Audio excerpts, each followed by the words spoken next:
Bonjour et bienvenue dans cette nouvelle chronique Prévention Addicto. Aujourd'hui, on va essayer de répondre à une question qui m'est souvent posée dans le cadre de mon travail. Quels sont les moyens pour diminuer ou arrêter le tabac ? La dépendance au tabac peut être très forte. Elle peut être aussi bien physique que comportementale. Certaines personnes ont la chance de réussir à diminuer ou arrêter leur consommation sans solliciter d'aide extérieure. En revanche, d'autres personnes se retrouvent en difficulté et demandent l'aide de professionnels. Afin de comprendre comment il sera possible d'aider ces personnes en demande et quelles solutions existent, je vais aller interroger des professionnels de terrain. Bonjour Adeline. Bonjour Julien. Dis-moi, quand quelqu'un vient te voir en consultation, comment évalues-tu sa consommation de tabac ? Il existe plusieurs tests pour évaluer la consommation de tabac d'une personne que l'on réalise lors d'une consultation de tabacologie. Le test de Fagerström pour évaluer la dépendance au tabac, le test de Horn pour évaluer les situations liées au tabagisme et le cotesteur pour évaluer l'intoxication au monoxyde de carbone. Mais comment ensuite l'aider à se décider à arrêter ou à diminuer sa consommation ? Pour aider une personne à se décider à arrêter ou diminuer sa consommation de tabac, le professionnel pratique des entretiens motivationnels. Une balance décisionnelle est demandée à la personne. Merci beaucoup Adeline. L'évaluation et le travail motivationnel sont des étapes extrêmement importantes. Une fois qu'elles auront été faites, il sera temps de passer aux méthodes pour essayer de diminuer ou d'arrêter, comme par exemple les substituts nicotiniques. Bonjour Pascal. Bonjour Julien.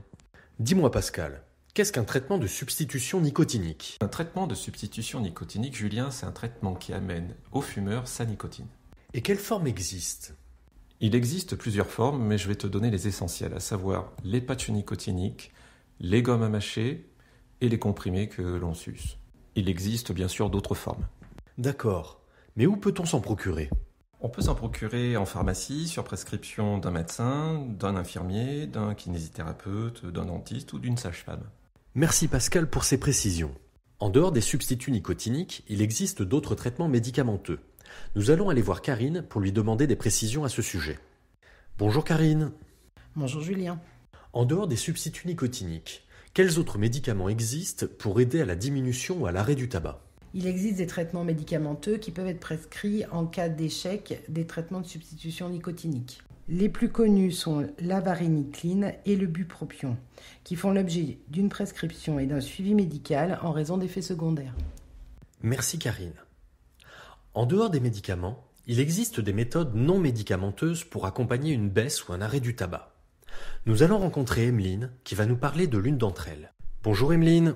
Bonjour Julien.